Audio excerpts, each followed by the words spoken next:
Episode 38, the Photime Podcast. All about listening, coming up. AmateurRadio15.com presents Photime, the other ham radio podcast, sponsored by Main Trading Company.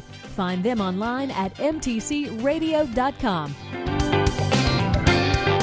Now, here's your host, Cale Nelson, K4CDN.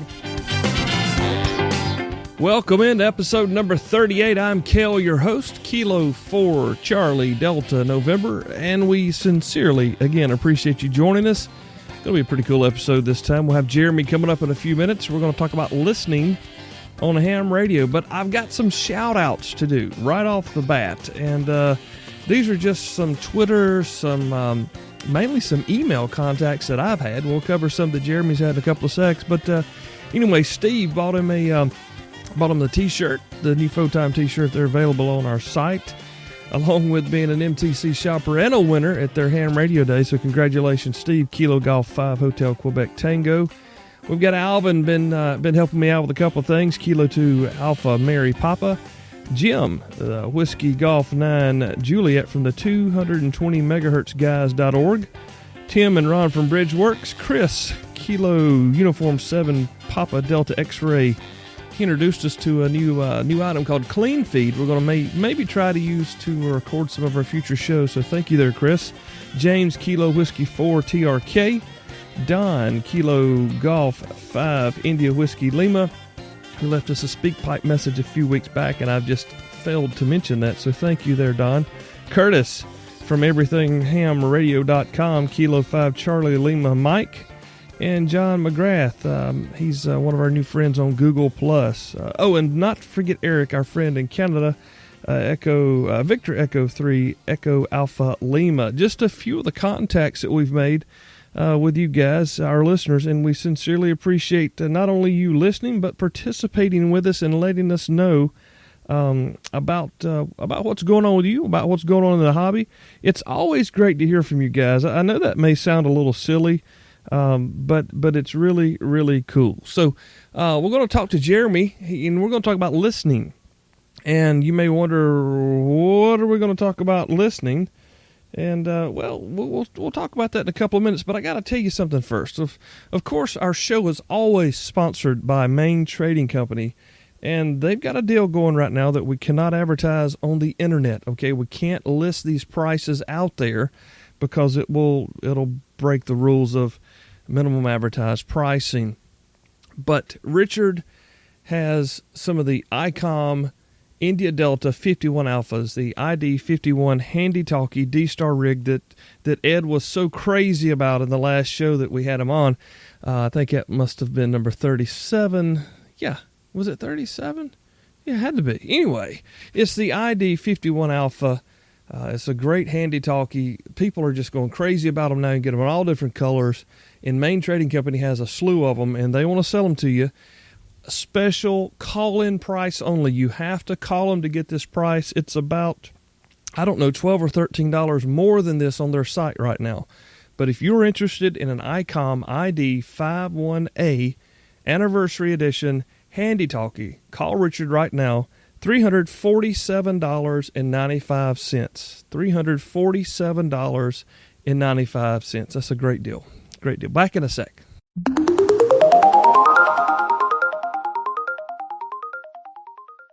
So just a few episodes ago, George and Jeremy were on. I was unavailable, out of town, and they did the D-Star show. You guys just absolutely must have loved it because we got all kind of correspondence from you.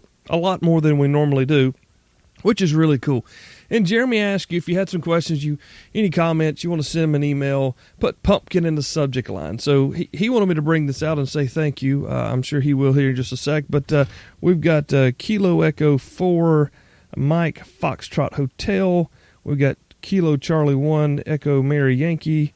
We've got Dusty. We've got Kilo Charlie 9 Zulu Mike Yankee Donald. Kilo Foxtrot 5 Echo Alpha X-Ray. Daniel Lott, Kilo Fox 7 Uniform Romeo Yankee. Dale, Barry Henderson, Bob, who is Kilo Alpha 9 Mary Delta Papa, Michael, who is K6FTZ, Ed, who is W4ED. Hey, we know Ed, W4ED. How did you get on the list, Ed? Anyway, keep going here. Chuck Leonard, Kilo Delta 2, Echo India Bravo. Chuck's really active on our Friends of Photime Facebook group page. David, who is Whiskey Zero Delta Hotel Golf. And Jonathan, who is Whiskey 7 Juliet Kilo Charlie, John Jacobs as well. So, guys, thank you all for letting Jeremy and George know that you appreciated them coming on the show and hanging out with you here while I was unavailable. It was a great show. It was a very popular show. And if you know anyone who has any questions regarding D-Star, make sure you get them to check out the show. This portion of the Photime Podcast is brought to you by Kenwood USA. Yeah, Kenwood right now has all kind of crazy coupons available at mtcradio.com. So if you need anything from a handy-talkie all the way to a flagship HF rig, make sure you check out our friends mtcradio.com and get your new Kenwood rig today. And welcome in, Jeremy, man. Great to have you back on the show. Good to be back as always. Yeah, man. It's really been a while since you and I were just here by ourselves. And I think it was like we started this with number 2 and number 3 or something, and here we are, number 38. Yeah, it's been a ride. So I have a surprise for you. Okay. So I have my normal drink that I always have while we're doing the show, but It's not Crystal Light. What is it? It is apple cider. Are you waiting for your apple butter to get there? Is that coming? Is that something I have to look forward to? When I can figure out how to package a jar, I've got to determine how to most securely package a jar. And then I've got to send some to Ohio and some to Louisiana and other points here and there. Oh man, I can't wait. I am a sucker for good apple butter. It's really good. We had a great time.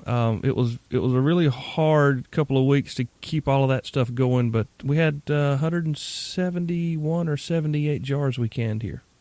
That's a lot of apple butter. It was, and most of it's already gone.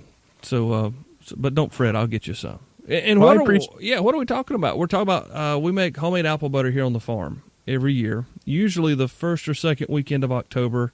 The rain really screwed us up with the hurricane that never came inland, but it totally crushed our people down in Colombia. So anyway, that's not what we're here to talk about. We actually have a topic for episode number 38. Jeremy, what is it going to be?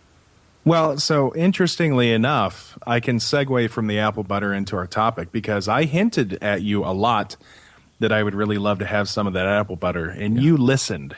And today's show is going to be all about listening. We talk so much about talking, but we haven't really spent much time on just the listening aspect of the amateur radio hobby. You know, that's really, the people that know me may believe this, but people on the listen, you know, the average listener, not that we have average listeners, but the guys who come in every couple of weeks and listen to us, they might not really believe, as much as I like to talk, that I really like to listen. And sometimes I even prefer listening to communicating. And I'm really excited to, I think we can call this like an elementary show or a 10,000 foot view overview of listening or something, however we want to label it there. But we're going to talk about listening and not just talking, and not just talking, but, you know, transmitting, but more on the end of listening. And there's a whole spectrum that we can enjoy. Is that correct? Oh, literally a spectrum. Good pun. Yeah, you know, I don't remember in some public speaking class I've had in the past, you know, communication is 80, 85, 95% is 95% listening. And the genesis for the show, you and I talked after you were on, what was it? Was it the Prepper Recon podcast? Yep. You were giving an overview. And if I remember correctly, you had even made the point during that podcast that, you know, during emergency communications, listening is the most important part.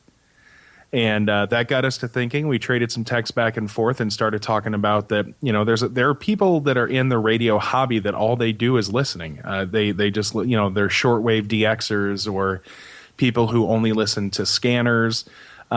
People that just listen to, you know, air traffic and airband radio. But I mean, there are a lot of folks in the radio hobby that listening is what the hobby is to them. Yeah. Yeah, there's a lot of people that don't want to talk. There's a lot of people that don't want to communicate. Sometimes I get so much talking to me in the day that I don't want to talk back. I just want to sometimes just veg and listen. And we'll talk about public safety frequencies later, but I do that all day, every day. But where do you want to start with this, Jeremy? Where do you want to start at the bottom? Well, I think it's important because honestly, I have a couple of ham friends who recently introduced me to a topic of something called ELF or VLF, which are very low frequency and extremely low frequency. And what that made me realize is we always talk about VHF, HF, UHF, but these three-letter acronyms or two-letter acronyms actually have meanings well outside of the amateur radio hobby. In fact, different portions of the spectrum are classified by starting at ELF and going all the way up to THF. And that covers literally everything from 3 hertz all the way up to 3,000 gigahertz or 3 terahertz. And I don't know, I think we could take a quick tour down each one of the little sections, probably at the bottom, starting with ELF and working our way up. Yeah. Well, don't they call them like low Fers or something like that? That I don't know. Low Fers, let's see, low Fers. I know that doesn't sound necessarily politically correct, which you'll find a lot of not necessarily politically correct here on the show. Low Fers, mid Fers, and high Fers. And you can find that at lwca.org, and that is that's the site that I've really been interested in. It's a Long Wave homepage. Sorry, I didn't mean to drag you away there, but I had seen and heard that somewhere, and that's where it was at, the LWCA. And these are the folks who listen to what we're getting ready to talk about. So let me shut up and listen to Jeremy tell us about those things. Well, and I want to start off and say I'm by no means an expert on this. This is actually something that I was just introduced to earlier this year as a concept because a friend of mine was using a computer sound card and nothing but a computer sound card to listen to ELF, SLF, ULF, and VLF frequencies. And so, first of all, I think want to group all the low frequency stuff together. And so we have extremely low frequency, which is 3 hertz to 30 hertz. That's hertz. No kilo, no mega, just hertz. Super low frequency, which is 30 to 300 hertz. Ultra low frequency, which is 300 to 3,000 hertz. Very low frequency, which is 3 kilohertz to 30 kilohertz, and then low frequency, which is 30 kilohertz to 300 kilohertz. Down this low, you are primarily going to find very narrow bandwidth signals. Down here, you have a lot of things that are communications to things that are underwater or underground, like submarines or with mines. Because if you imagine, we all know that wavelength is, I'm brain farting. Wavelength is frequency divided by 300 in meters. Is that right? I believe so, yes. Okay. I'm the last person to ask a math question, but I will agree with you because you're smarter than me. Well, that's not true. But George is screaming at the radio right now. But I mean, in low frequency, your best case scenario for an antenna for a wavelength is 1 kilometer. So you get into these extremely low frequencies and you're at 100,000 kilometers. So some of these antennas or these wavelengths are literally like circumference of the Earth type things. And so they're generally used for reception only. You'll have ground-based stations that do the transmitting. And, of course, they have just ridiculously large antenna sites. Miles of antennas. Miles or kilometers Yes. of antennas. But yeah, I mean, from the research, it's everything from communications to submarines one way. Mm-hmm. But there's also time signal stuff down there. Stuff if you're familiar with WWV. There's time signal stuff down. For instance, the United States transmits time signals at 60 kilohertz. But I mean, effectively, there's also what's the word I'm looking for? Space stuff to be listened to down there, and atmospheric noises to be listened down there. And I shared with you a link a YouTube video where a gentleman actually demonstrates how to use your sound card and nothing more than your sound card and free software to turn your sound card into a low frequency receiver. And we're going to post that right at the top of the show notes on episode number 38. So, I mean, a lot of the stuff down there, it's just, it's kind of cool. Another piece at the very top of the low frequency side of things is that in Europe and in parts of Asia, AM broadcasting was on the long wave bands. And in fact, actually, the low frequency, below 300 kilohertz is where our amateur radio privileges start. I don't remember the actual frequency allocation, but we do have stuff that low. But you have to have just gobs of wire or a big loading coil to do anything. Or loops, yeah. There are antenna designs that, of course, are incredibly inefficient and hugely compromised. But more to the point, these allocations really below 160 meters, and we have several of them, are really there for the experimenters, because ICOM, Yaesu, and Kenwood are not putting 320 meters in our radios. Yeah, and a lot of this stuff too that doesn't fall under the allocations for amateur radio operators can fall under the Part 15 for the experimenters as well. And there's a guy local here that I just found through looking on the internet that he uses Part 15 privileges to listen to VLF, ELF, and whatnot. But his call just left me. One of the things that I think is the coolest about this, though, is that I don't know about you, but the first time that I heard HF, I'm thinking stuff in the gigahertz. And when I look at these allocations and you find out that HF is 3 to 30 megahertz, these designations really just speak to the history of, radio communications. I was reading an article, or in preparation for the show, I was reading an article on Wikipedia earlier talking about the early days of radio, where people basically thought that because of the complexities to use it, they used to think anything over 2 megahertz was useless for long-distance communications. Oh, where would we be if the Earth was still flat, right? Something that people don't know maybe, and maybe this is the place to put this, but a lot of folks listen for, you talked about the atmospheric and weather and Earth, but a lot of people who are into the, what's the correct term here to use, where they are ghost hunters or whatnot, they also utilize ELF, VLF, and try to determine where those types of things are within the radio spectrum. I didn't realize that, but I thought that was kind of odd. I had never heard that either. That was new for me. But according to the source that I found, they try to determine or make their case for not extraterrestrials, but I guess spirit beings or whatnot, and make their case by recording sounds that are apparently from the afterlife or the afterworld, and those are frequencies that are well under what we're normally used to hearing with our ears, but they do that as well. That just kind of really I read that on Halloween, really freaked me out. Well, I just want to go on record for you and everybody else listening that when I die, I want to spend most of my time on 20 and 40 meters. Yeah, I like 40 pretty good. 20 is my favorite there. But I won't be downloading much from up there. So anyway, I had to just throw that in since we were just coming off of Halloween. And I read that on Halloween, and it kind of was like, whoa, that was kind of a weird day to read that. But yeah, not that Kel believes in ghosts and all that, but it was apparently that's part of the research process is actually radio waves. Yeah, and actually they also do the sound waves, like you said. I mean, there's a lot of YouTube videos you can watch, and I'm not ashamed to admit that I've seen some of these where basically they just try to listen for stuff in the noise floor by leaving these recorders running, and then they play it back and then like slow it down or speed it up. And but we're getting off topic.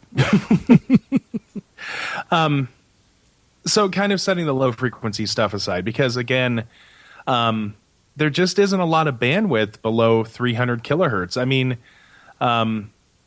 300 kilohertz is only 10 times more than your standard sideband, transmission is making for voice. So it's, again, it's interesting to see what's down there.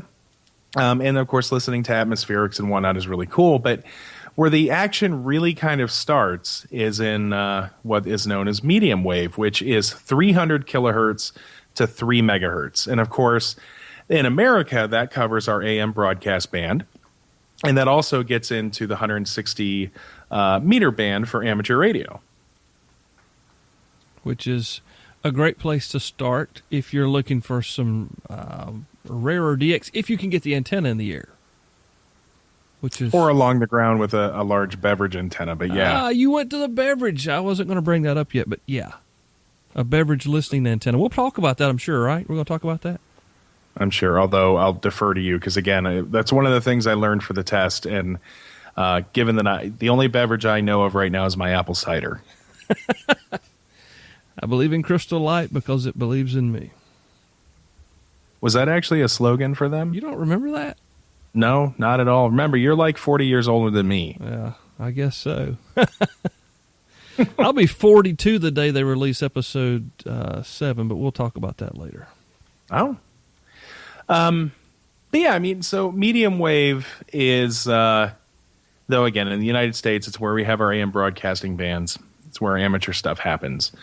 And actually, starting here up until we get to VHF, one of the other things that I think is really cool about medium frequency and high frequency stuff is there are a lot of things in that spectrum that are leftovers from bygone eras.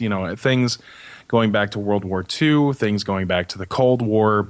And it's interesting how some of the things that are down there and the allocations that are down there really are leftovers of these bygone eras. So leftovers from bygone eras. I mean, we're talking about civil defense stuff. We're talking about World War II when the Navajo code talkers. I mean, what are you talking about? Stuff left over? Well, so without not necessarily getting into specifics, but in the high frequency area, you find things like over the horizon radar, which was invented as an early detection method for nuclear war and also understanding what the Russians were doing. Mm-hmm. In fact, actually, another byproduct of this era was the Russian woodpecker, which of course we're not there in the spectrum yet. But it was something that really ruined a lot of amateurs' ability to use the HF bands. And this is where I show my ignorance because I wasn't around then, or I wasn't an amateur then. But I don't remember if it was the late 70s or 80s. But still, I mean, it was literally Russian radar that was keeping some guy from rag chewing on 40 meters. And sometimes it still comes on, they say. I've never heard it myself, but I've heard the clips of it on YouTube. Sounds pretty annoying. Oh, yeah. And of course, I mean, most people don't realize that the biggest threat to Russian national security is the American amateur radio operator. Yeah, you know us. They heard me one time, and they was like, we can cut that thing off. That dude's not going to do anything to affect us effectively. But I mean, so in HF, we're talking, this is, of course, where most of, our listeners start understanding and have a pretty good grasp on the band. So you're talking 3 megahertz to 30 megahertz, mm-hmm. So 100 meters to 10 meters. Right. In this area of spectrum, of course, folks are very familiar with the amateur bands of, starting at 80 and going all the way up to 10 meters mm-hmm. would be covered in here. But there's a lot of other really interesting traffic that goes on here. And, we're talking about many different modes. I mean, of course, we're all familiar with CW and sideband. But there are other people who are out there using those things. There are military broadcasts. There are airband broadcasts. And you'll find both of those things in CW and in sideband. And, of course, everybody uses upper sideband when using sideband except amateurs. For some reason, we use lower sideband below, 20 meters. Mm-hmm. But the rest of the world uses upper sideband. You will find, of course, AM and sideband radio broadcasts. And this is stuff like Voice of America or I can't remember any of the others. But, I mean, like you still have a lot of countries running these shortwave broadcasting stations. And these are very important, again, going back to kind of the historical facts, or the historical significance of these bands, because as far back as World War II, it was these medium wave and high frequency transmissions that countries would use to try to get their voice or their side of the story. Yeah, well, I wasn't going to say that, but hey, I'll call a spade a spade. It's propaganda. Still is. It is, but this was a mechanism that they had that the enemy could not necessarily stop without impacting their own ability to communicate. And it's very Voice of America in general. Like, I mean, it played a very big part in wartime efforts. The history of VOA is actually quite interesting in and of itself. And unfortunately, VOA is still on the air, not as significant as it once was. But I do want to give a shout out to a good amateur friend of mine back in D.C., Kim. KD9XB is a program director for VOA. And for those of you who are shortwave listeners, he runs the VOA radio datagram, which is where he does PSK31 messages on VOA, and he'll have people download and decode them, and then write in to verify that they got the message correct. But I think it's cool he's doing PSK31 on public/commercial shortwave stations. Well, I remember when they started that, Jeremy, and that was really cool to know that, and they were experimenting with their different types of modes. I remember they would run Contesta one time, and then they would try it again with Olivia, and they were the same frequency but running different modes. And if you had either a shortwave radio or just an amateur receiver, transceiver, you could listen and decode with your FL Digi, which you still could now.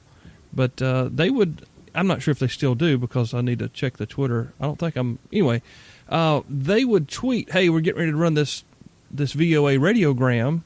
Make sure you're tuned to this frequency and try this mode with us. So it was really cool to see them kind of go from we're just going to play music and talk about politics or talk about the country, the news and whatnot, to the point now we're going to try to see if we can make some other ways to communicate with the folks who may be listening but maybe not necessarily with just voice. Really, really cool deal. And props to them for trying it. And that was all Kim, KD9XB.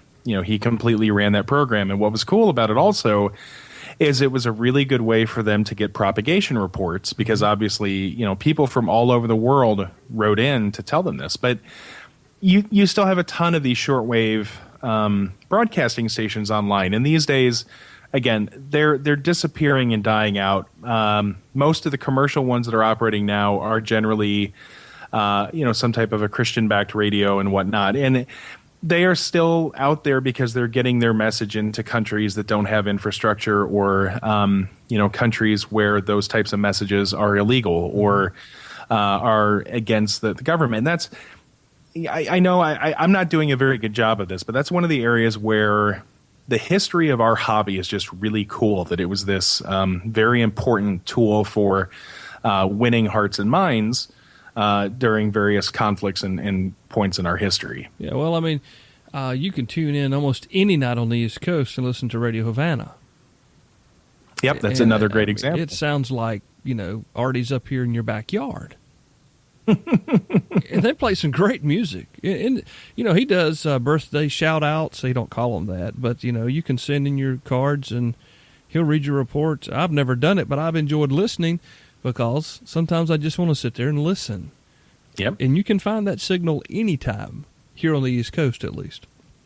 And that's another, just like everything with HF, right? I mean, you're really getting into propagation and atmospherics, and yep. A lot of that's really going to control what you receive. Now, some other stuff that's down there, of course, CB radio is between like 26 and 27 megahertz. Mm-hmm. For those of you who want to listen to our good buddies who couldn't afford $15 or the time to take a test. Breaker. Breaker. 10-4, good buddy. Although, if I remember correctly, both you and I share in our histories that it was CB that actually ultimately fostered our interest in amateur radio. So I guess I shouldn't knock it too much. Well, my Galaxy 959DX is on the shelf, and it's I love it, man. It's a great radio. I mean, hey, I can't knock what got me here. That was the first thing, and until it just got crazy, it was a great hobby for a young man who was trying to just hang out with his buddies in town. And driving around trying to pick up girls. I mean, that's what we did. And I mean, if it hadn't been for CB Radio, I wouldn't be sitting here doing episode number 38 of the Photime Podcast. So say what you want to. I know it's bad at times, but it has its place. And I'm not going to be the guy to knock it. I'd rather talk about beating up on Chinese handy talkies than I would CB. Some other interesting stuff between 3 and 30 megahertz is the transoceanic air traffic control traffic. So, and man, see, it's been a little while since I've listened to this, but somewhere I think in the 8 megahertz range, I remember I always found it fascinating where you would hear basically transoceanic flights entering, getting close to American airspace and them having to call in over sideband and trade some information. They get a weather report. They get, all of their vectors and everything. And it's just kind of cool to see that, the rest of the world is just alive and constantly moving. Yeah. And then probably beyond amateur radio, one of the other really popular things in this 3 to 30 megahertz HF spectrum, excuse me, is number stations. Those are fun. Those creep me the heck out. You can really freak some people out with number stations, man. Years ago, my brother was asking me about shortwave and all this and that. He didn't really understand, didn't know what it was, and he was kind of trying to figure out some stuff. His tinfoil was getting a little tight, and I came across a number station in the middle of the day, total middle of the day, just spinning the VFO on my shortwave radio. This is before I was licensed.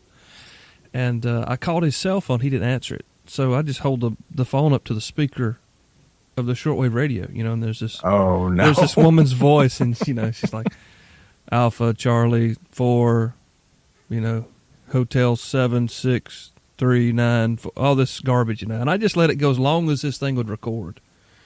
About 15 minutes later, he called me, and his hair was on fire. It was a trip. I bet. Yeah, it was a trip. I bet. Yeah.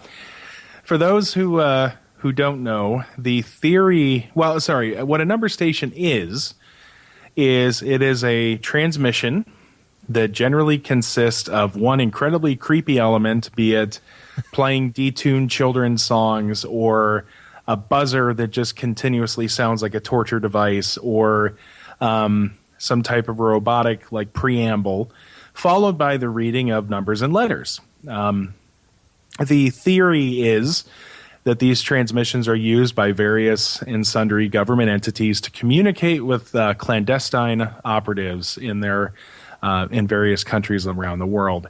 In fact, if you watch the television show on FX, The Americans, they constantly use these numbers broadcast to send messages back and forth between them and Russia. This is something that there is a ton of footage on YouTube to research this because, unfortunately, these days, there really aren't that many number stations still on the air. I wonder if that's going to change. Well, the reason I ask that is because of all the espionage and intrigue that we see between 4 or 5 major players on the world stage right now. And I'm just left to wonder if this may not make a comeback. I mean, because the internet we found is secure at one point, but at the same time it's as insecure as a 16-year-old dude with a pocket protector. So I mean, is there room on the world stage again for number stations? Well, I think honestly, because the same string of numbers that somebody can read over the air, right? I can post on a public forum somewhere and the message just be just as convoluted, but if I remember correctly, the 1 or 2 stations that are still active, the accent of the folks reading the numbers are Spanish. Mm-hmm. And, I don't know, because like I said, they're just not as prevalent as they once were. One of the things, if you're really interested in number stations, actually, I'm going to Google this to make sure I get the spelling right, but there was a project or a set of CDs a long time ago called the Connet Project. And Connet is Charlie, Oscar, November, Echo, Tango. In fact, actually, Kale, I'll make sure you have this link to post in the show notes. But they had all these recordings of number stations that you can purchase CDs from them. In fact, these recordings, or at least a very small portion of them, became very popularized because the band Wilco released an album called Yankee Hotel Foxtrot, which included several of the British number stations recordings, in the songs. Sweet. I'm about to order this. Oh, the Connet Project. In fact, I can't remember. You know you're a nerd if you get excited about stuff like that. Yeah, but the thing that I can't remember is if you can actually download them for free now. But yeah, I'm going to have to I'll make sure you have this link to put in the show notes because it's cool. But like I said, this is the type of stuff that me personally, if I have the lights out when I listen to it, it literally makes the hair stand up on the back of my neck. Well, but I mean, seriously, we're talking to ourselves with this program. I mean, how many people would really get excited about something like this unless you were just, I know it's just us. And you guys listening, so we're all in the, we're singing Kumbaya around the fire right now. This is it for us. This is cool. The other thing that you'll find here is there, of course, is a lot of military comms traffic, both in the clear and also digital. And some of the digital is in the clear. Some of the digital is in modes that are just very difficult for us to get equipment to decode. You'll find Milcom stuff, like uses Pactor. And then you'll find a lot of encrypted digital transmissions as well. Sometimes, though, you'll find like flight orders for our long-range bombers and stuff. Some of that stuff is in the clear, just analog radio. And there's a lot of material on the internet you can search for if you're interested in those frequencies. There are some people that I've heard say before that, when you hear traffic on these frequencies, it means that, the world is heating up a little bit. Alas, Babylon. Yeah. One of the things we should hit on is kind of talked about what there is to listen to, but I didn't really cover how to listen to it. Yeah, I was getting ready to try to bring that point out if I could stop talking about something else. But you're correct, because, we're talking about all these cool things that you want to go listen to. We're encouraging you. We're Pavlov dogging you here, but you're going to have to wait till after the break, because we'll be right back. Kale and Jeremy on the Photon Podcast. This is episode number 38. Back in a few. Hi, everybody. It's Christine at Main Trading Company in Paris, Texas. We just want to take a moment to say thanks to all of you guys for your support throughout the years. 6 years in business now. After 4 different locations, the addition of our very own post office, ham radio, and local honey just seem to go together. Main Trading Company, celebrating 6 years in the ham radio business. Thanks for all your support.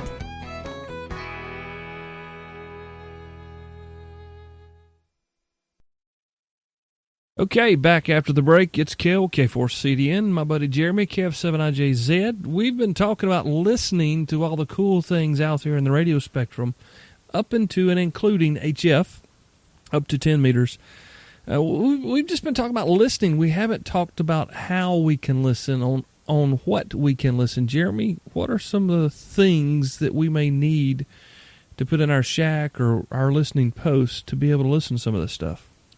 Well, if you have, at its simplest, if you have an HF radio already, almost every modern HF radio has a wide open receiver that's pretty much DC to daylight. So for a lot of this, for shortwave analog broadcasts or the air traffic or some of the Milcom stuff or the number stations, hop online, Google what you're interested in listening to, and you're going to be able to use that HF station to listen to a lot of this already. But a lot of people who spend time with this as a hobby generally don't invest in amateur gear unless they're really serious. And there are just a plethora of shortwave radio receiver manufacturers. Again, all of this is going to be analog. One of the things we didn't talk about is there is a digital standard for shortwave broadcast called Digital Radio Mondial, which is digital radio for the world. And that is something that there aren't a ton of receivers out there that I've seen, but it's also not widely used as far as I can see. So mostly when we're talking about these radios, we're talking about analog. So, yeah, I mean, there's a lot of things you have to consider, first of all, when looking at this. And, of course, much like amateur radio, do you want something that's portable or do you want something that's kind of a larger, you're going to set it on a tabletop at home? Well, I have, from the old days, a DX392 from Radio Shack that I love. It's got a cassette tape recorder built into it, and it's portable. Cool. Yeah, it's portable with a handle. But I normally just use it. It's got an easel on the back. Well, they call it a kickstand nowadays. It's got like a kickstand on the back, and man, that thing has been with me for years, and it really just kept the fire kindled for amateur radio for me as I was just continuing to put it off. Well, to that point. Given that Radio Shack is not really long or with us anymore, some of the bigger, more established names in the shortwave radio game are there's a company called Grundig, Grundig, Sangean, which I actually own a Sangean AM/FM weather radio, the CL100, which I think is the greatest thing since sliced bread, and then Sony. Probably, I think, still makes a couple receivers. And you're going to find everything. These days, almost all of these receivers are portable. On the Grundig side, you can still get their big, huge tabletop model. One of the things you look at, though, when you're looking at these, and of course, they're starting to add features. Like a lot of these Chinese import radios, which I'll talk about here in a second, will have built-in MP3 players and recorders, which is actually kind of handy when you consider the device. But couple of things you're going to look at, of course, is first of all finding a radio that covers the frequencies that you're interested in hearing. But another thing is that most of these radios are AM only, and that's something that is obviously a lot different from an amateur set. The majority of these radios are AM only because the majority of shortwave broadcasts are AM. Now, for the folks who want to use this type of radio for listening to AM, but also listening to some amateur stuff, there are many of them that have sideband built in. A couple ones of particular note that I'll call out. On the Sangean side, they have one that I think is the Sangean 909, which has sideband built into it. But for something considerably cheaper, the Chinese radios, there is a company called Tecsun, Tecsun, and they make a radio called the PL880, which is their latest and greatest top-of-the-line radio. And for about $160, you get a radio that covers the long wave, medium wave, and short wave. You get sideband, and you also get AM/FM radio. Another radio they make is the PL660, which is the predecessor, which also gives you the AM air bands as well. But these radios are actually, Cale, they're pretty small. Probably about 5x7, 5x8, maybe. Yeah, they're not large, and I mean, you think about what it can do, and you think it's the size of a boom box, but it's not. I mean, and really, they have a remarkable sound quality from the desk set speaker there as well. I mean, it'll really surprise you, these radios. And to your point on single sideband, I've gotten to the point now when people say, "I want to buy a shortwave radio. What do I buy?" I don't even tell them about anything unless it's SSB equipped, just because. You know, why not? It's only going to cost you another 20, 15, maybe $40, depending on what you're buying.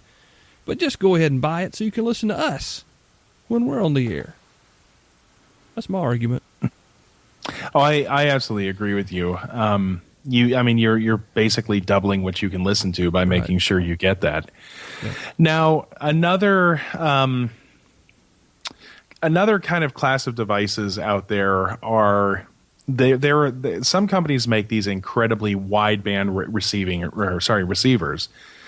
Some companies you're familiar with, like ICOM. ICOM makes several receive-only radios. In fact, their R7000 is one of the most popular and famous analog receiver radios in the world.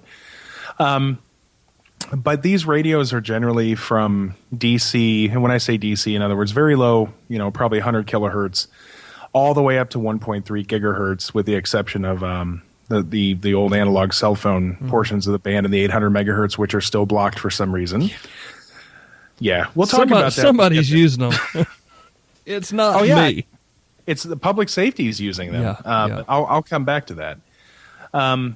But anyway, they make these radios, and what's cool about them is that they have, again, continuous tuning. They will generally have better filtering in them than these $100, $150 shortwave sets, so you can adjust the bandwidth. And then they will do, FM, narrow FM, wide FM, AM, wide AM, sideband or upper sideband, lower sideband, CW. They have all these different modes in them, and actually. There's a radio that I became aware of at Dayton this year that I think is the bee's knees. So one of the predominant manufacturers of these wideband radios is a company called AOR, Alpha Oscar Romeo. And they make a radio for about $1,300 called the DV1 Bravo. And the thing that's cool about the DV1 Bravo is it will actually decode the majority of the digital radio signals out there. So it will decode D-Star. It will record System Fusion. It decodes NXDN. It decodes Project 25 Phase 1. Now, it does not do trunking at this time. So that'll make more sense when we talk about public safety stuff here. But it is cool that you could have an analog scanning receiver that can do D-Star and Yaesu Fusion. You think about $1,300 for a radio that just listens, but that's a lot of stuff it can hear. In addition to what you would expect it to hear, having those capabilities is amazing. Another radio that I want to point out that is almost a DC to daylight. In fact, actually, for me, this is actually what kept me from buying one of these, because I had an opportunity to get a good deal at Dayton a couple years ago. There's a company called COM Radio, COMM Radio. They make one product called the CR1 Alpha. And the CR1 Alpha is actually a software-defined receiver in a tiny little aluminum enclosure that basically gets all of HF, picks up VHF again, starting at about 64 megahertz and goes to 250. And then it basically gets you all the way through it blocks out the TV stuff and then gets you to about 512 megahertz. The cool thing about it is that it's a software-defined receiver, has a USB port for you to plug into a computer and use your favorite Power SDR or SDR Sharp or whatever IQ radio package you like. It also has built-in DSP bandwidth filtering. So it's a phenomenal listen to anything in HF radio because you have these completely customizable DSP bandwidth filters. The thing that cripples it in my book, even though it's a value at about $500 to $600, is the fact that you don't get 6 meters. And it's just the architecture of the radio. They're all of their IF or whatever is happening around there, so you don't get it, which is a shame. But otherwise, it is actually it's a very compelling radio. And if I were somebody who was just interested in listening to HF stuff, so up to 30 megahertz, it's probably a radio that I would recommend just because the audio quality is so good. You get the ability to interact with software-defined radio stuff, and it's got those filters. Plus, on battery, it runs forever. It's a very small footprint. It's tiny. A beautiful little. Anybody want to buy me one? Send it. My address is good on QRZ. Yeah, it's about the size of maybe 2 iPhones side by side, like stacked 2 by 2. It's tiny. It's ridiculously small. All right, so we've kind of talked about some of those, and a lot of those receivers we talked about, Jeremy, can be had at our friends at mtcradio.com. They've got a lot of that stuff. Now they don't have the CR1A and the AOR stuff, but they do have some of the other tabletop type shortwave receivers.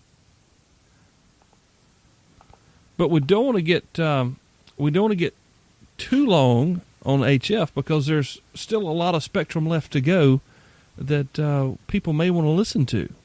Oh yeah. So moving on from HF, we go into VHF, or very high frequency. And of course, even the tech amateurs are very familiar with this allocation. So basically, you have 30 megahertz to 300 megahertz. In here, of course, we have the FM broadcast band, which is 87 to 107 megahertz, or sorry, 87 to 108 megahertz.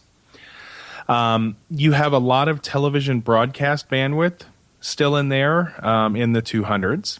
Of course, we have the 2 meter and 1.25 meter bands for amateurs.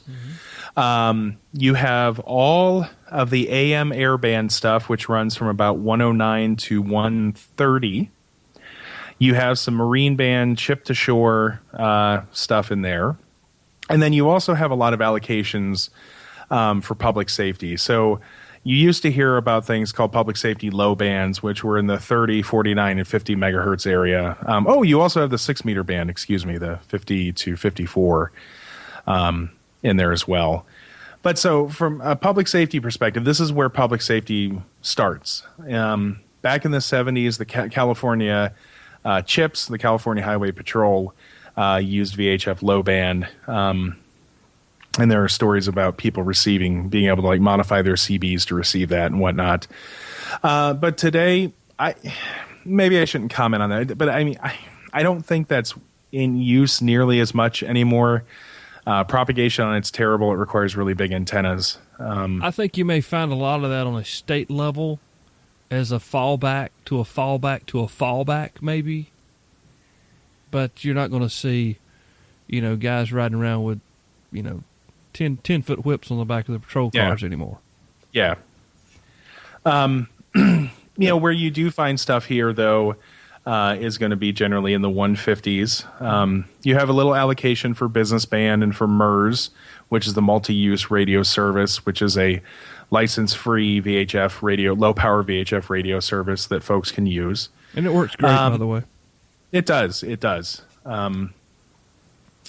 Feel like, you have the weather band, of course, in there around 162, for being able to listen to NOAA All Hazards weather radio. And that's actually something that's actually important, the NOAA All Hazards, because weather radio is more than weather radio. I don't know if you know this, but they can use that to actually like broadcast special messages from the president, for natural disaster or for national emergencies.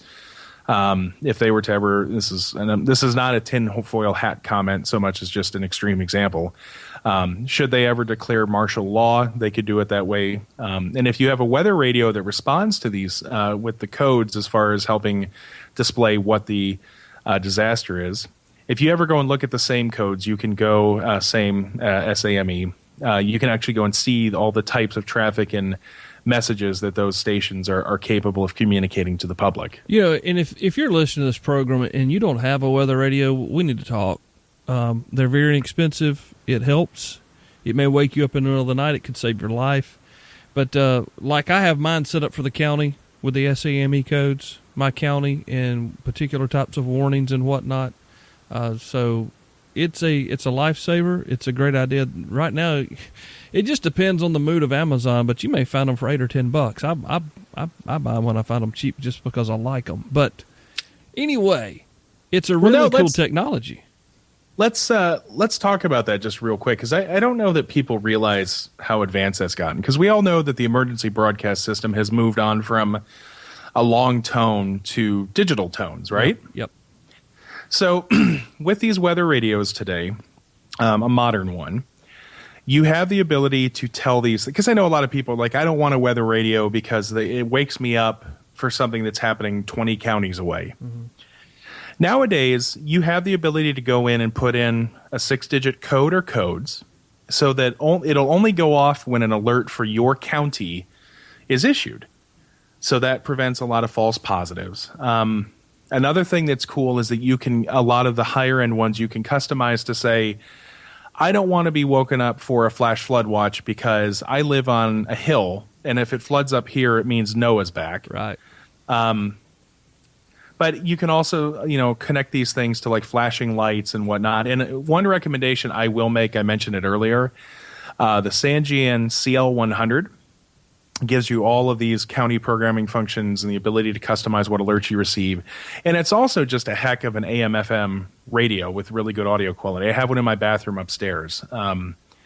It's really good. The other one that I recommend, which is available as a weather radio only or an AM/FM plus weather radio, is there's a company called Recom, and I need to double check this because I had one of these. I gave it away as a gift. They are still around. Recom, REECOM Electronics.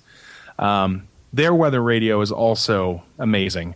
Plus, both of them are capable to run off of AA. So that's kind of my public service on two amazing weather radios. Yeah, I mean, we have them. I buy them as gifts for people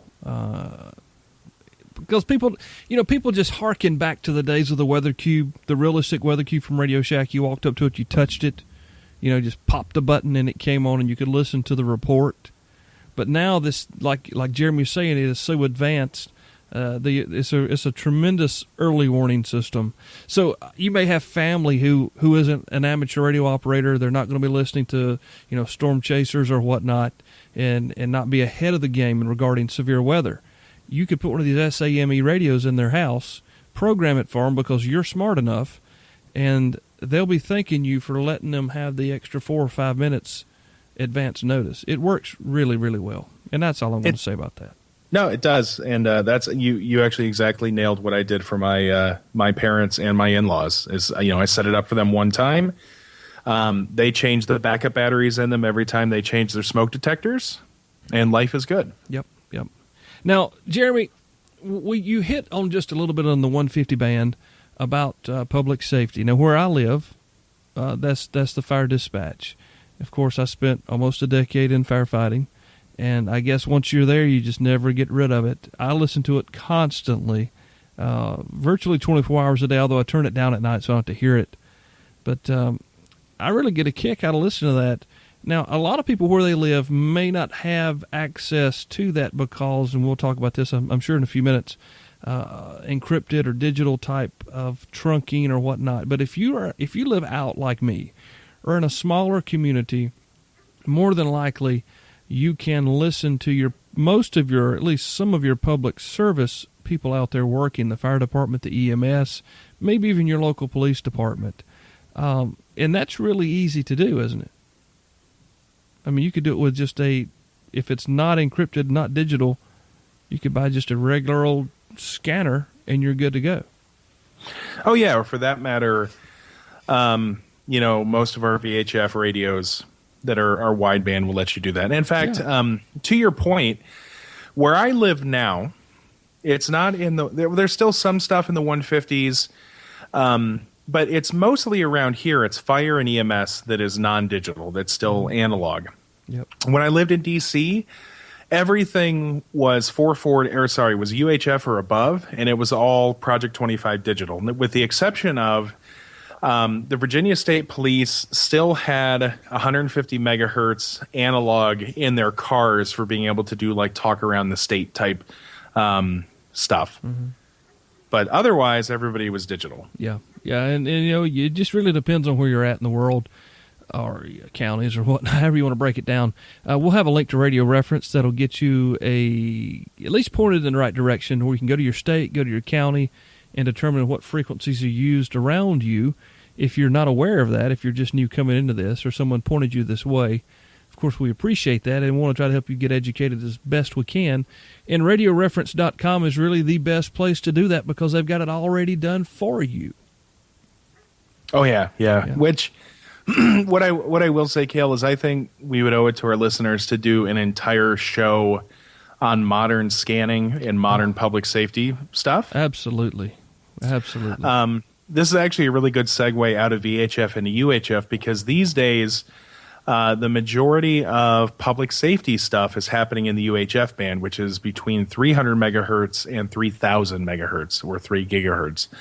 To kind of get some stuff other than public safety out of the way. Of course, we have amateurs in there at several different places in the 440s, in the 900 megahertz range.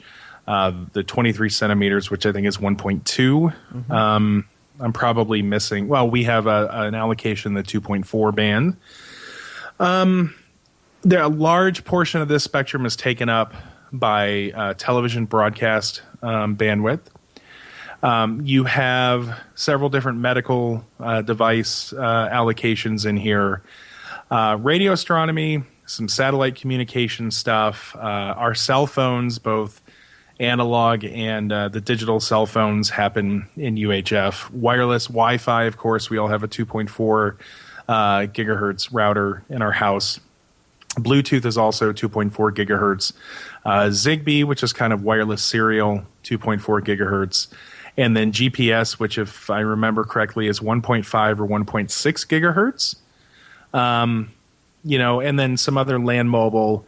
The Family Radio Service or General Mobile Radio Service. Is that right? GMRS? I forget what it stands for. General. I just call it GM. I can't remember. If only there was a device that allowed one to access the entirety of human knowledge in their pocket. Yeah. Google says it's the General Mobile Radio Service, so I was right. Okay. Which is a licensed service, contrary to popular belief, and Best Buy blister pack radios. 35 miles. Yeah. If you have your own private lake and a mountain on one side. Right. Works every time. Every single time. Yeah. But and then, of course, one of the more interesting things up there, as we hinted at, is public service stuff, public safety. Now, let's define public safety, Cale. All right. Well, fire, rescue, EMS, any of your law enforcement, and I mean any of your law enforcement from top to bottom, from your federal all the way down to your county sheriff, maybe public or private contractor type services are there as well.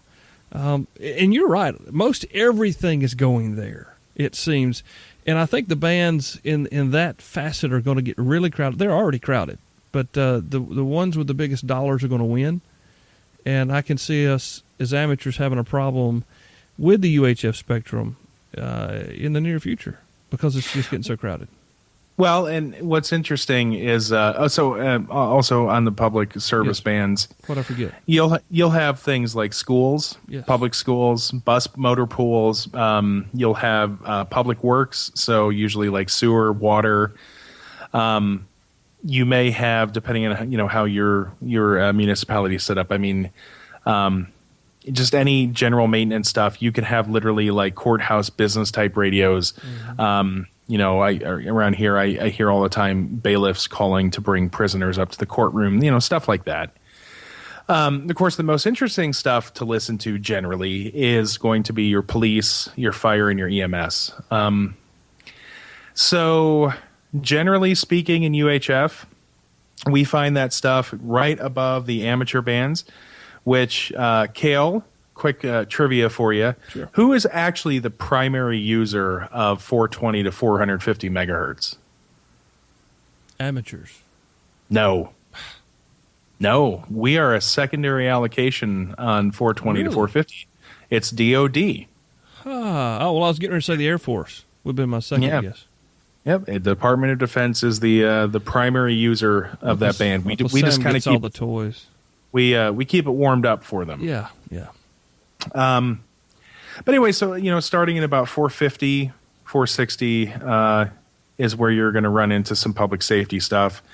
You're also going to run into a ton of it in the 700 megahertz, which is actually a relatively new thing because a lot of the bandwidth in 700 megahertz was freed up by the forced transition to digital over-the-air television in an effort to provide more bandwidth to the public safety sector, because there are some folks out there that have a dream that municipalities and the federal government will beam their own private wireless networks for public safety stuff over the 700 megahertz band.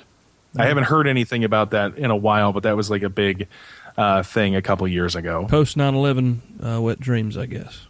Well, yes, but what's really sad is that there is no end to the money that has gone into interoperability, which is a $5 word that means that lets me talk to you with us not being on the same radio system. I mean, that's something that honestly, living in the National Capital Region, where everybody's digital. They're all on the same type of radio, and there's a possibility that you could be a sheriff down in Stafford, Virginia, and need to talk to somebody in Baltimore County, and be able to do that from your handy-talkie. That stuff was alive and well. Well, Carl talked about that in his Katrina show, that he had been trained to take one operator from one group of frequencies and hook them up over here, and just a Windows program is really what it amounted to. Yep. So it's out there. It just sometimes doesn't work so great. Well, and real quickly finishing the frequency allocation. So you also have a ton of stuff in the 800 megahertz, and of course, one of the things that absolutely kind of kills me about this is that in America there are 2 blocks of the 800 megahertz spectrum that a general civilian has a very hard time acquiring a radio that will let you tune to those blocks. Do you happen to remember what those frequencies are? Is it 856 through like 896 or something like that? So it's no. Okay. It's 824 to 849. Okay, well, you asked me the biggest dyslexic dude in the whole wide world to remember numbers, but I remember those on the backs of the scanners at Radio Shack years ago. Well, the reason I'm asking you is it lets me get enough time to pull my notes up. Yeah, that's okay. 824 to 849, and then 869 to 894. Pretty much every scanner for the last 20 years sold in America to a civilian can't receive those frequencies. And the reason being is that 20 years ago, there were analog cell phones in there that were over the air in the clear. Yep. And so, there was a federal law that says scanning, receivers can't get them. If you have a wideband Kenwood, ICOM, or Yaesu radio, they're blocked out there as well. Now, what kind of stinks about this is one of those things where there's a law, but time and technology have supplanted the need for said law. And the thing that I'm going to get up on my little soapbox here for a second is these frequency allocations are going to be most likely reallocated or already have been to public safety stuff. And right now, while I get to listen to my local counties, police and sheriff and whatnot, if they were to move their radio stuff in there, then I wouldn't be able to listen to them. And I have a big problem with that. Yeah, well, get you a Radio Shack Pro 2006. Do a little bit of trimming here and there, and you can hear all you want to hear. Yeah, but see, the problem with that is it doesn't do trunking, and it doesn't do Project 25 digital. Now, what about SDR with a discriminator tap mod? Well, there you go. Okay. I mean, technically, you're absolutely right. I sounded smart there, didn't I? Yes, you did. And for those of you who don't know what that is, a discriminator tap mod gets you the pre-filtered signal out of the radio at the full bandwidth, so you can take it into other equipment to do, decoding or whatnot with it. So when we talk about public safety generally comes in a couple of different flavors. First of all is just plain old analog. And this is the dying breed of public safety communications. This is the FM narrowband. Guy picks up his radio in his car just like you do in yours, and it goes through a repeater and everybody hears it. But that's, again, that is very quickly dying off. In fact, if you live in a very rural area, like Cale, like you mentioned, you can still listen to your fire department. But in D.C., an analog scanner was virtually useless. Yep. So there's that. Then there's something called digital conventional, which is digital communications, but it still works the same way like D-Star System Fusion is, where it goes through a repeater, and it's more or less basically just digital radio, but talking point to point. I know there's a lot more intricacies with it and a little bit fancier than that, but for all intents and purposes, that's that. But then you get into what is the most common form of digital radio, and that is trunked Project 25, Phase 1 or Phase 2. And we could do an entire show on that itself as well. In fact, and again, we should as we deep dive on scanners. Yep. trunked basically means that rather than having one radio and one frequency and the one radio taking up the frequency, it basically, if you have X amount of bandwidth, it takes all of your bandwidth, channelizes it, and then you have a bunch of repeaters with computers in them that take your digital traffic and then send your digital traffic out on multiple frequencies to most efficiently use the bandwidth to support the maximum number of simultaneous communications. Did that make sense at all? Yeah, to me. But I've been doing this for a while. It allows you to follow the call around. It allows the call to use its most efficient means to transfer the call. Like a cell phone, really. It's like CDMA or TDMA in a cell phone. Exactly. In fact, it is a less sophisticated version of what a cell tower does. Yeah. And in fact, like, systems like in Alexandria, right, they're a completely trunked Project 25 system. And their system could support, say, a maximum of eight simultaneous conversations. Mm-hmm.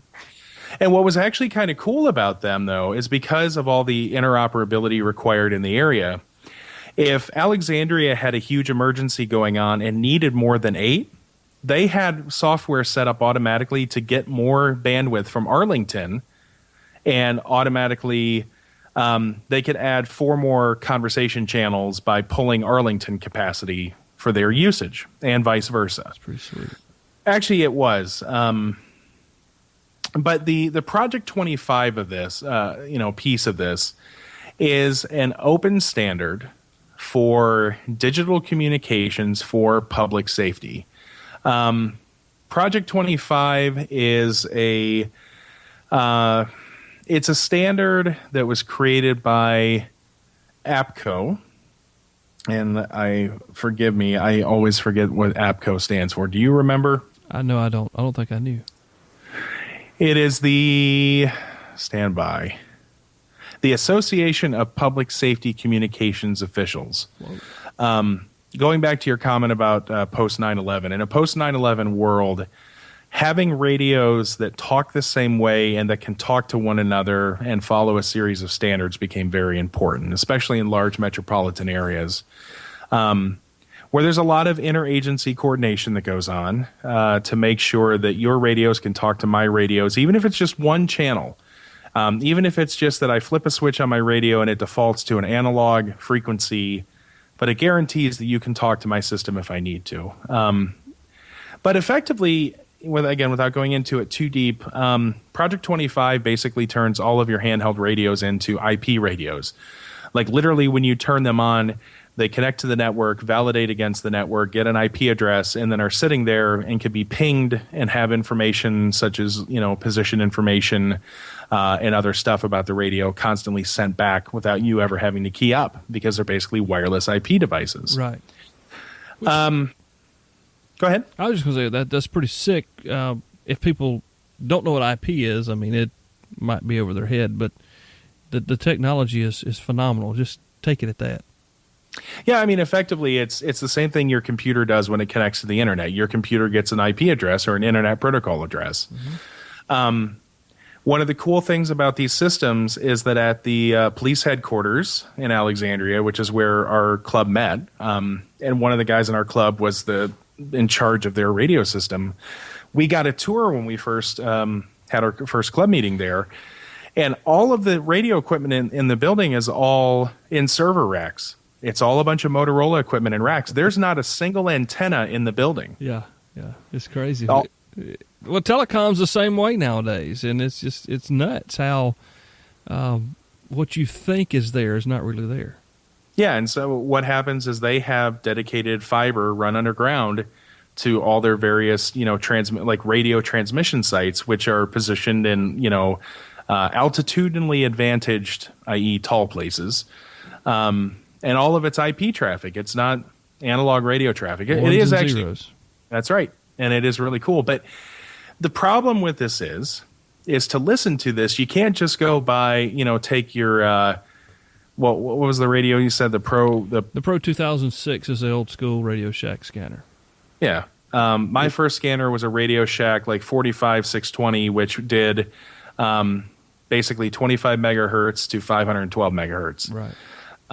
All analog, but you have to have special scanners now to do that. You have to have scanners that are capable of doing the Project 25 or P25. EDAX. Yep. All the EDAX was another proprietary Motorola. And there are still some digital standards in use out there that there aren't scanners for. NXDN, which is actually an open standard, but nobody makes a scanner for it per se. And then there are a couple of other very proprietary systems that, in fact, they advertise that, hey, people with scanners can't listen to us. Is that what Nextel was for so long? NXDN? Weren't they NXDN? No, well, that may be true, but NXDN, I know ICOM and Kenwood are both big players in that space. I think they jointly developed that standard. Okay, that wouldn't be Nextel then. No. NextDN. I don't remember. Anyway, sorry for that, guys. But at the end of the day, if listening to these requires more than just knowing the frequency, because you have to know all kinds of information. And as Cale mentioned earlier, radioreference.com is basically a place where you go, you put in your zip code, and it tells you frequencies and information you need to know to listen to this stuff. Now, the problem is that, I'm going to admit my ignorance here, I'm a pretty smart guy, but the scanning hobby has absolutely left me in the dust, but for a couple of radios. Uniden is probably the de facto leader in a lot of ways for a lot of the quote-unquote scanner-type radios that are still out there, and they still make some ones that are analog only. But at the end of the day, they're digital radios, so things like the Bearcat series, so things like the Bearcat 996 P2, the Home Patrol series, the 436 or 536, or the 325 P2 handheld. Before this, it was like the 396 handheld. But these are all radios capable of doing the Project 25. The one thing that separates these apart, though, is for me, I can listen to this stuff because I own radios I can put a zip code into. And they already have the entire radioreference.com library loaded into them. And it happens by me plugging the radio into my computer once a week. It pulls down a database, and it's wonderful.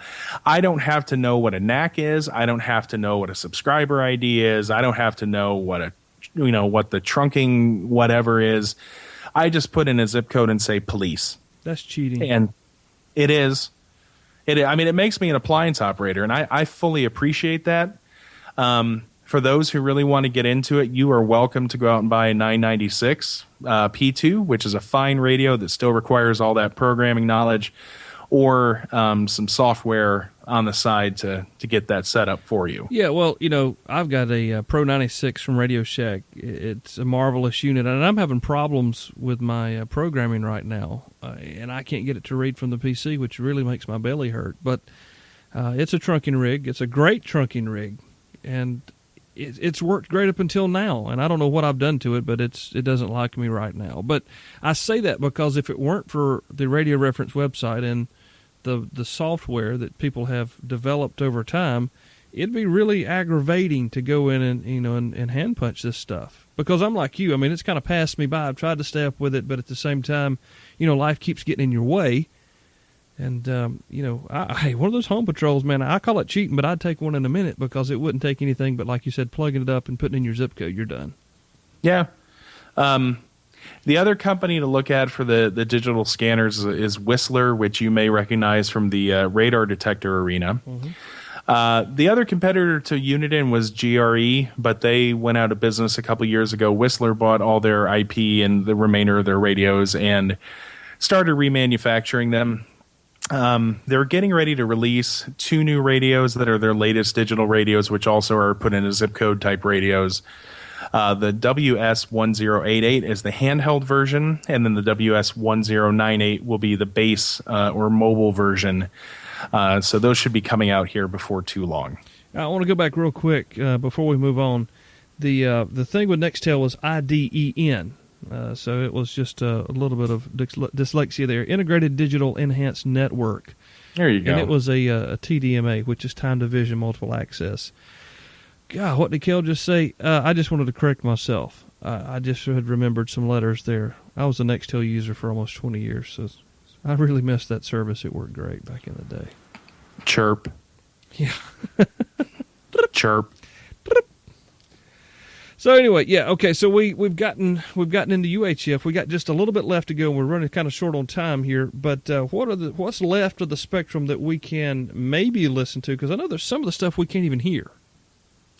Well, the long and short of it is that honestly, really above 2.43 gigahertz, you really start running out of equipment to be able to buy, inexpensively or easily. In fact, honestly, for the average person out there, listening and decoding above 1.3 gigahertz can be a challenge. Now, with the introduction of some of these cheap software-defined radios, like the RTL SDR, which is the television dongle for $20, it's capable of doing up to about 2.8 gigahertz. The Hack RF, which is a very hard-to-find receiver, but it'll technically do up to like 6 gigahertz. And of course, but I mean, this is all software-defined radio stuff. You have to have the software. But honestly, above here, I'm going to, because we are running short on time, I'm going to lump a lot of this into radio astronomy. So, if you've done something like SETI at home or Einstein at home, they're looking for a lot of this, this UHF and super high frequency stuff in the multi-gigahertz. Microwave communications, and that's been everything in the past from like cross country, like AT&T relays to, setting up. If you have a repeater network, you might have a 3 gigahertz or 5 gigahertz link doing line of sight communications to keep your network up. And a lot of satellite communications, like the satellites, both that are around Earth and then the deep space satellites or things that we have shot off. 10 gigahertz, 14 gigahertz, 15 gigahertz, those are the frequencies that a lot of the control and uplink and telemetry happen on. But again, you're getting into 10 gigahertz and you're starting to get into some pretty exotic hardware that is well beyond the scope of my understanding. And probably more than likely the majority, except maybe Bruce or somebody who's a RF, microwave engineer. Oh, absolutely. Because I'll tell you, as I was when I first started learning about RF filters and like LC networks and stuff, I got really excited and wanted to start building filters for my software-defined radio receivers like the Hack RF. And as I was talking to a gentleman I work with who actually builds his own HF transceivers from scratch, he was basically reminding me that by the time you get to things that are that small, the capacitance in circuit board traces starts to matter. Yeah. And that kind of blew my mind. He's like, I'll find something else to do now. I was like, yeah, I'll look for something off the shelf. I'll find something at Mendelssohn's at Dayton or something. Yeah. I'll find the guy in Croatia that makes those and send him some rubles or something, But yeah, so I think that, that got us into super high frequency. Above that, is extremely and tremendously high frequency, which is, again, it's, they're starting to look at some of that stuff for like medical imaging, and then a lot of scientific stuff. But at the end of, like on Wikipedia actually adds condensed matter physics, terahertz time domain spectroscopy, and then computing stuff. But at the end of the day, it's we as amateurs apparently do have allocations in the terahertz range. So maybe someday, 100 years from now, people will laugh when we were calling it tremendously high frequency and they'll be calling it low frequency. Tomorrowland. Wasn't that the name of the film with George Clooney? I watched it last night. Tomorrow World, Tomorrowland. Oh, so you're the guy. Yeah, I'm the one guy that watched it. Apparently nobody watched it. I was really surprised. I mean, minus the PC stuff that I had absolutely no taste for, the premise was pretty good. If nothing else, the visuals were really nice. Yeah. So one of my kids wanted to see it, so I was like, I'll watch it with you. It's Halloween. So, the movie, I want to segue, but I think that's it for listening. Yeah. Well, I mean, my gosh, we've gone from DC to daylight and past. The crazy part about it is that there's something in the spectrum for everybody. I mean, not everybody's going to want to sit around and listen to, their local volunteer fire departments being dispatched to, fire alarms all day long. It may be something else out there for you. And that's the cool thing about it, especially now, going back to the SDR dongle, for $20, you can virtually listen to almost anything VHF and up. And if you add what I can't remember it's called right now, you can even go further down than that. What is that thing called? The down converter. They call it an up converter because that's what it does. It takes a lower frequency signal, mixes it with another signal, and puts it into the range of the receiver. Yeah. So, but it's basically it's a transverter. Yeah, exactly. And there's so much out there to listen to, whether it's just number stations. There's a guy that listens to the show that has a pretty tremendous blog, and he challenges his readers of his blog to take their scanner, no matter what kind it is. Okay, so you get a scanner that'll work in your area, and you spend 30 minutes a week listening to X frequency to X frequency, just a block of frequencies, just scanning through those frequencies, just to see what you can hear. And man, I'm telling you what, you spend 30 minutes a week just scanning frequencies, you'll be shocked at what you hear going on around you that you have no idea that's happening around you. And I'm not just talking about, fire and police. It's a lot of cool stuff happening out there. So before we go, Jeremy, a couple of things. Another reminder, Main Trading Company, that you won't find this price on their website, okay? They can't advertise the price for this radio on their website. It's against the policy they've agreed to with ICOM. But right now, you can buy the India Delta 51 Alpha, okay, the ID 51A, the Anniversary Handy Talkie. Right now, if you call them, okay, call them and tell them Photime, KL, whoever Jeremy sent you, tell them to call you, $347.95. I don't think that you can find it any cheaper than that at all, anywhere on the earth. And if you do, you have to take it up with Richard. That is, wow. I paid, that radio was $600 last year. Wow. And I paid that for it to get a white one. $347.95 for the ICOM ID 51A Anniversary Edition. They've got a bunch of them in stock. They've got every color in stock, so give them a call. Talk to Danielle, to Tammy, to Richard, whoever answers the phone. Tell them you want the Photime special price of the ID 51A. Now, real quick, we got to throw this in because I don't know that we'll have another chance to talk about this between now and then, maybe one time. But December 18th, I was born 1973. That means this year I'll be 42 years old. It also means that it is a very pivotal moment in my life because it's the make it or break it for the Star Wars legacy for me. That's the release date of Episode 7. And to be very frank with you, Jeremy, I know that you and I are both big Star Wars fans, really the 4, 5, and 6 fans, but I'm scared to death they're going to screw it up. I'm just going to say it out loud right now. I am totally freaked out. They're going to totally screw up the whole universe. What are your thoughts? Did I lose you? Sorry, I was muted.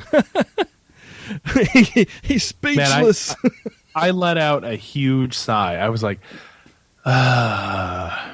So, I really love J.J. Abrams. I think he does good work that is walking a tightrope between meeting the needs of the fanboy versus meeting the needs of the public. I liked what he did with the reboot of Star Trek. It was engaging. It was a movie that my wife and I saw in the theater several times, which there aren't many movies I've seen in the theater more than once. So I'm hopeful. And this latest trailer makes me think that there's definitely going to be some good stuff there. But I saw some stuff that I'm a little bit worried about. Honestly, I'm just going to come out and say I am not a fan of BB-8. I'm not. To me, BB-8 is the Jar Jar Binks of the new trilogy. Oh my! I said it. There we go. Like, it's completely impractical to have a round droid like that. Yeah, but it's Star Wars. I know, but like, I don't know. I mean, how about it was completely impractical to kill off one of the best villains of the entire trilogy in the first 2.5 hours of the 3-film trilogy? Well, the reason he's one of the best villains is because we didn't know anything about him. Yeah, no kidding. Yeah, I don't know, man. I read Aftermath, or about 3/4 of Aftermath. It's one of the prequel novels to Episode 7. I was extremely,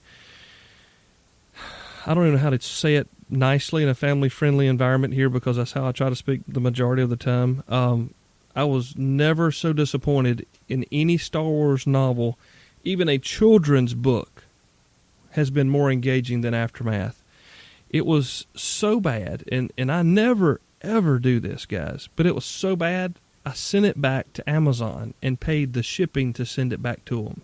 It was terrible. Wow. Was it like the Silmarillion for Lord of the Rings? You know, I kind of enjoyed the Silmarillion myself, but it was one of the most horrific writing styles I've ever put my eyes to. I mean, it was just hyphen after hyphen. It looked like me posting on the forum. That's how bad a writing skills the guy's got. ...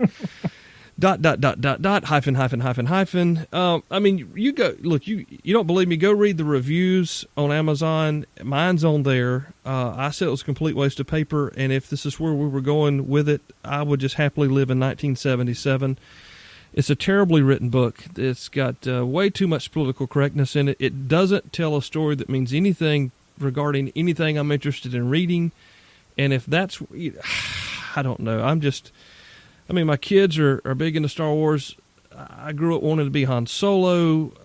Sometimes I think I still want to be Han Solo, and I'm really fearful that they're going to just blow it up with political correctness. There, I said it. Well, what I'm keeping an open mind. Wow, you're not kidding. 1,400 reviews, 2.5 stars. I'm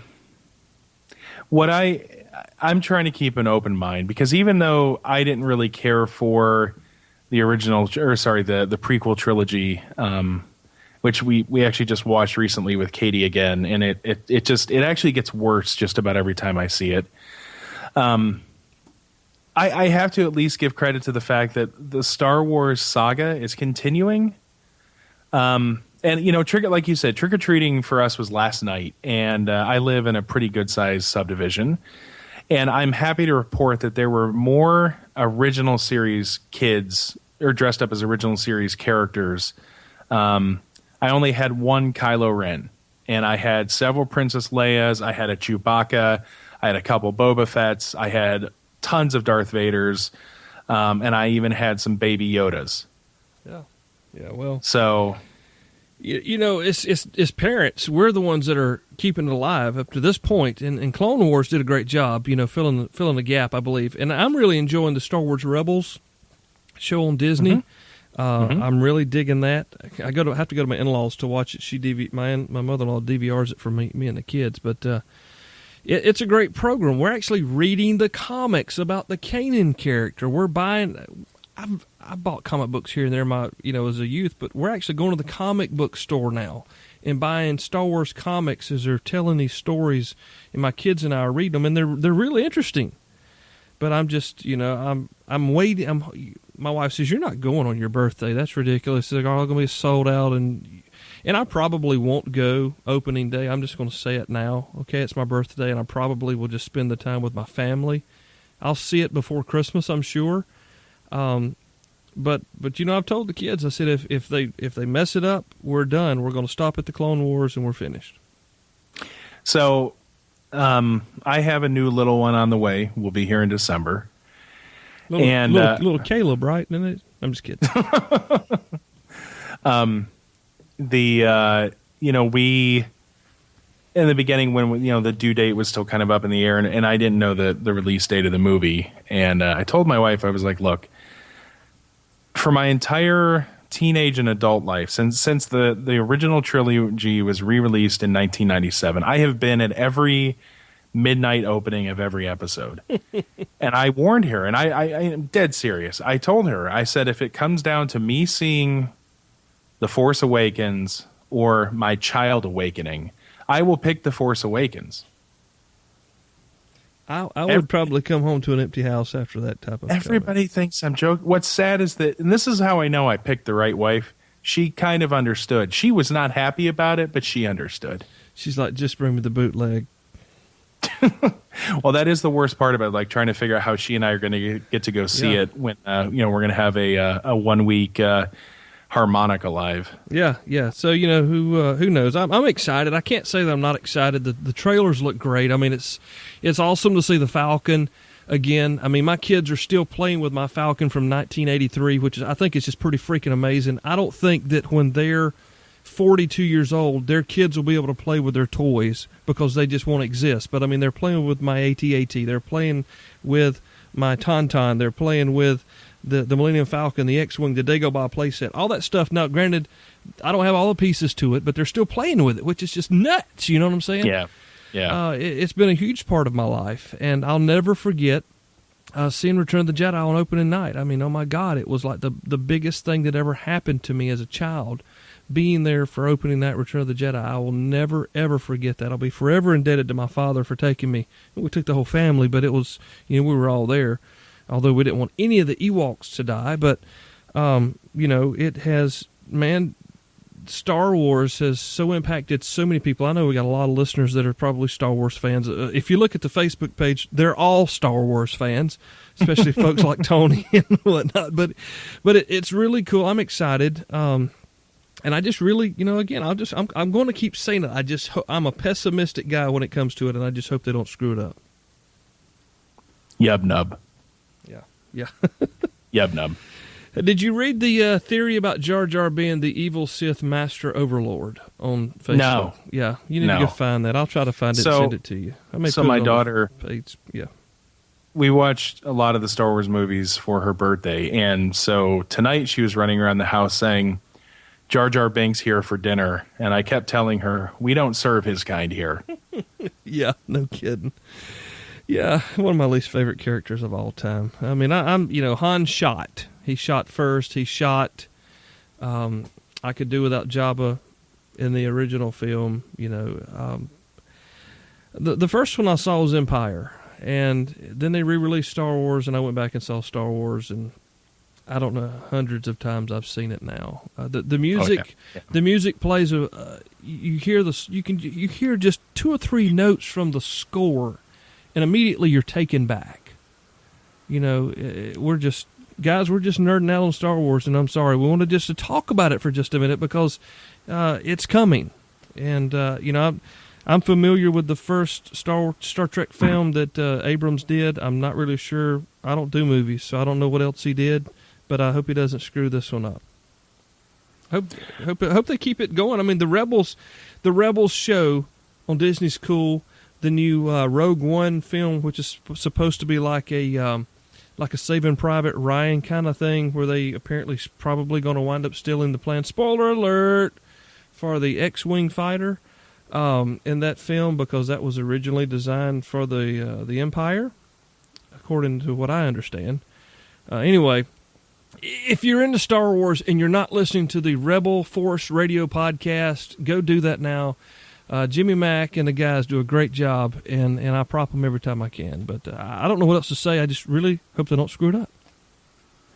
I'll second that, and also add a. My brother-in-law can do Chewbacca. I can't, but he's like 7 feet tall, so it works for him. Anyway, Jeremy, man, it's I'm so grateful for our friendship that we've been able to kindle here through this almost a second year of the program, going into the second year. So it's been a lot of fun, dude. Thank you for all your help. Oh. And I'll just say this: I cannot wait for our shows getting into the holidays. I think folks are really going to like what we got planned. Yeah, it's going to be a lot of fun. So, guys, we always appreciate your reviews. We always appreciate you sharing the show on Facebook, Google+, Twitter, wherever you find us. The new T-shirts are out. They look really sweet. I got mine. I know that a few other guys got theirs. and they're really cool. They're still available on Teespring. And if you have any questions, don't know where to find it, let me know. You can get you one. I think they're about $25 shipped. But they're really nice looking shirts made really well, really good quality. So I got to get my kids ordered for Christmas. They all want a Photime shirt. But Jeremy, man, thanks again for coming on the show. We're going to talk more about listening. And I've actually been invited to come back to the Prepper Recon show to talk about listening as well for those folks in that end of the spectrum. Wow, it's a bad pun. But anyway, we're going to talk some more about this and talk about the scanners and whatnot. But we've got a lot of great stuff coming into the holidays and even into the new year. So let's just keep going and keep listening. We appreciate you guys so much. Jeremy, you want to close it? Yeah, absolutely. I also thank you, and thanks. I want to say thanks again to all the folks who emailed after the D-Star episode. And I also would personally like to give out a shout out to the Linux and the Ham Shack folks. I got the opportunity to catch up on quite a few episodes on that here recently, and it was, in a good way, it was much more than I was expecting, and I really enjoyed listening to them. They gave us some shout outs, and I really hope we have an opportunity to connect with them sometime for an episode in the future as well.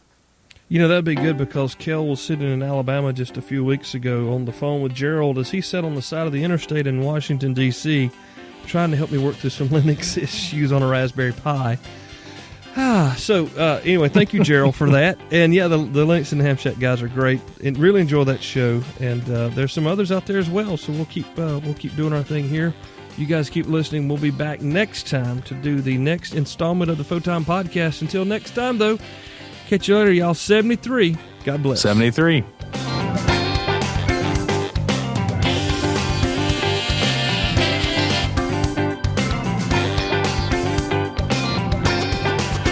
Thanks for downloading, listening, and subscribing to AmateurRadio15.com presents Photime, the other ham radio podcast. You can find our past episodes, web links, and more at AmateurRadio15.com. That's AmateurRadio15.com. Follow us on Twitter at Photime Podcast. And remember to visit our show sponsor, Main Trading Company, at MTCRadio.com. Till next time, 73s.